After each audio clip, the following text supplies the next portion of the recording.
Hello students, तो आज शुरू करते हैं हम साइंस जीके का पहला एपिसोड, जिसमें 20 प्रश्न होंगे और हर प्रश्न के 4 ऑप्शन होंगे उत्तर के।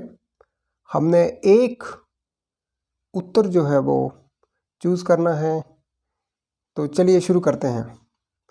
पहला प्रश्न है कि आंसुओं में कौन सा पदार्थ घुला रहता है। जी हाँ, पहला प्रश्न है आंसुओं में कौन सा पदार्थ घुला रहता है। ऑप्शन है सामान्य नमक, समुद्र, स्टार्च या फिर ग्लूकोज।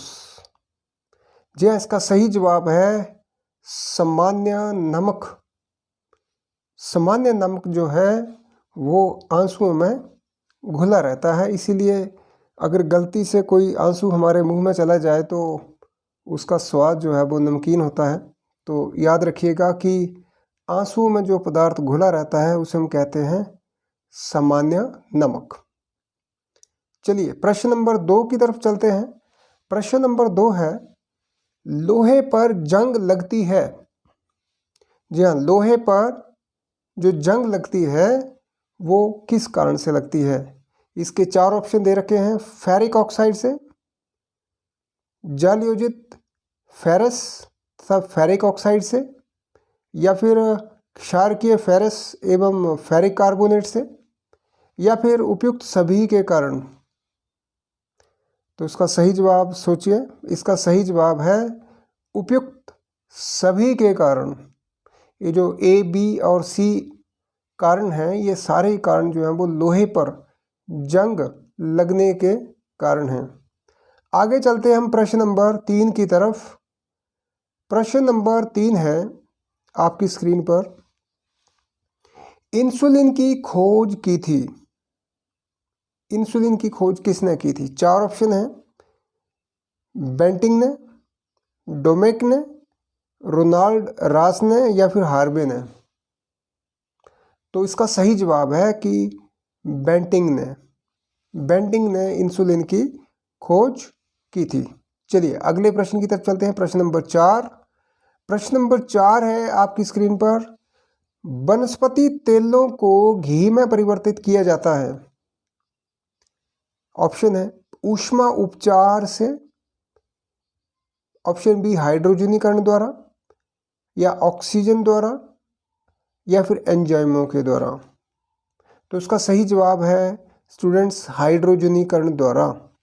वनस्पति तेलों को घी में हाइड्रोजनीकरण द्वारा परिवर्तित किया जाता है। चलिए चलते हैं हम प्रश्न नंबर 5 की तरफ। प्रश्न नंबर 5 है निम्नलिखित में से कौन सी एक मिश्र धातु है। ऑप्शन है जस्ता, स्टील, सीसा या फिर एल्युमिनियम।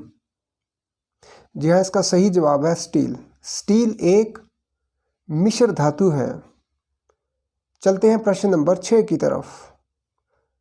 प्रश्न नंबर 6 है कि निम्नलिखित में से कौन सी ईंधन गैस नहीं है। कौन सी ईंधन गैस नहीं है। ऑप्शन है वाटर गैस यानी कि भाप अंगार गैस जिसको हिंदी में बोलते हैं, प्रोड्यूसर गैस, हरास गैस यानी कि लाफिंग गैस, मार्स गैस।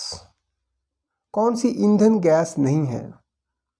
जी हाँ, इसका सही जवाब है लाफिंग गैस या ईंधन गैस जिसको बोलते हैं।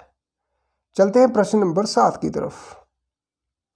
प्रश्न नंबर 7 है कि निम्नलिखित में से कौन सा तत्व प्रबल क्षारीय ऑक्साइड बनाता है जब ऑक्सीजन में जलता है। फास्फोरस, सोडियम, लोहा या फिर गंधक। जी हाँ, इसका सही जवाब है सोडियम। आगे चलते हैं प्रश्न नंबर 8 की तरफ। प्रश्न नंबर 8 है फैदम है एक मछली होती है, एक पौधे का नाम है, एक बर्तन को कहते हैं, या फिर एक माप है। इसका सही उत्तर है एक माप है। प्रश्न नंबर 9 की तरफ चलते हैं। प्रश्न नंबर 9 है रिएक्टर स्केल किसके नापने में प्रयोग होता है? भूकंप की तीव्रता, वायु की गति, समुद्र की गहराई या फिर शरीर का तापमान? जी हाँ, इसका सही जवाब है भूकंप की तीव्रता। प्रश्न नंबर 10, डायनामाइट के आविष्कारक निम्नलिखित में से कौन है? आइंस्टाइन, न्यूटन, अल्फ्रेड नोबेल या फिर मैडम क्यूरी? तो इसका सही जवाब रहेगा अल्फ्रेड नोबेल।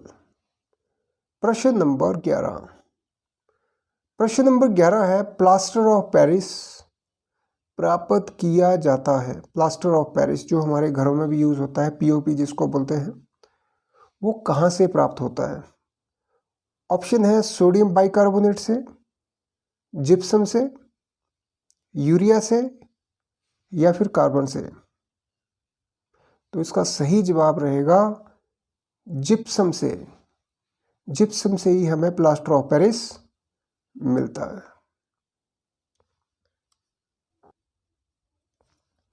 अब हम चलते हैं प्रश्न नंबर 12 की तरफ। प्रश्न नंबर 12 है, चिकित्सा व युद्ध में उपयोग के लिए किन किरणों पर नवीनतम अनुसंधान हो रहा है? ऑप्शन रहेंगे एक्स किरणें, लेजर किरणें, गामा किरणें या फिर कैथोड किरणें?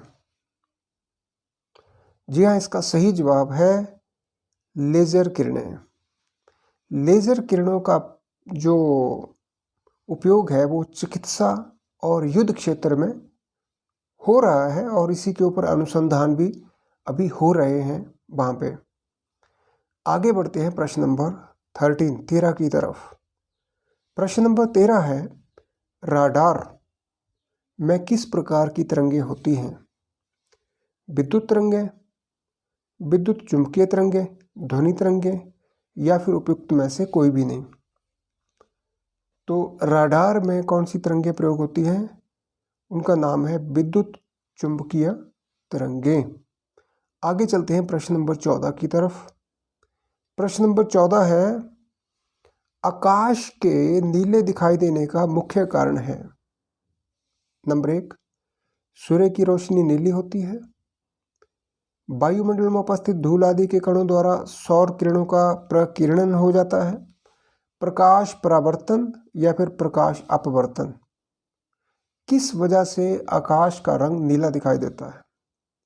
तो इसका सही जवाब है बी, यानी कि वायुमंडल में उपस्थित धूल आदि के कणों द्वारा सौर किरणों का प्रकीर्णन होता है, जिसकी वजह से हमें आकाश का रंग नीला दिखाई देता है।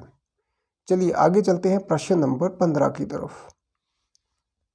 प्रश्न नंबर 15 है, तेज गति से आता हुआ वाहन हॉर्न बजाता है तो उसका पिच उतना ही सुनाई देता है, अधिक सुनाई देता है, कम सुनाई देता है या फिर पहले कम फिर अधिक सुनाई देता है? तो इसका जवाब है अधिक सुनाई देता है। बी ऑप्शन बिल्कुल सही है। आगे चलते हैं हम प्रश्न नंबर 16 की तरफ।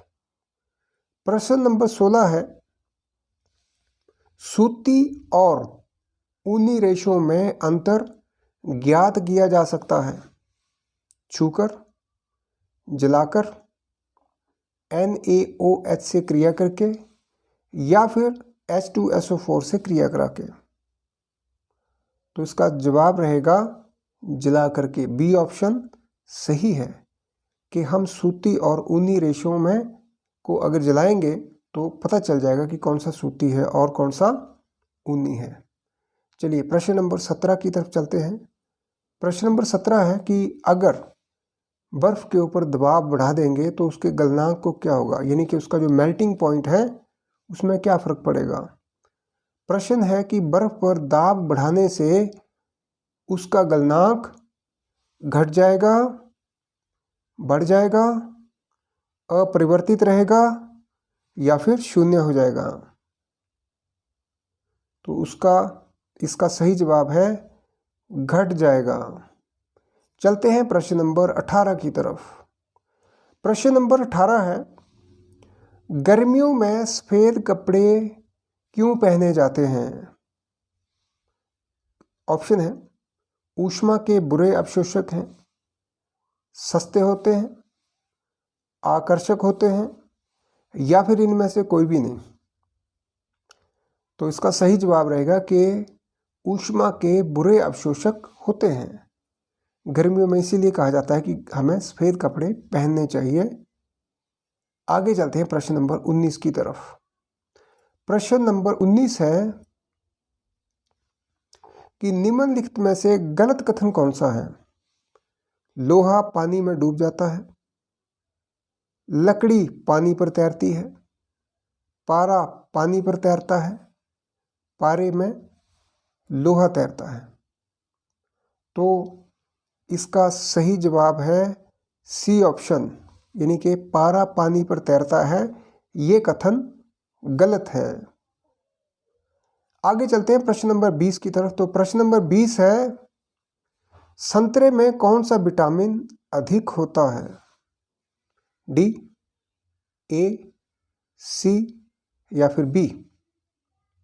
सही जवाब है सी, संतरे में विटामिन सी अधिक होता है। So thank you very much students. मिलते हैं अगले एपिसोड में।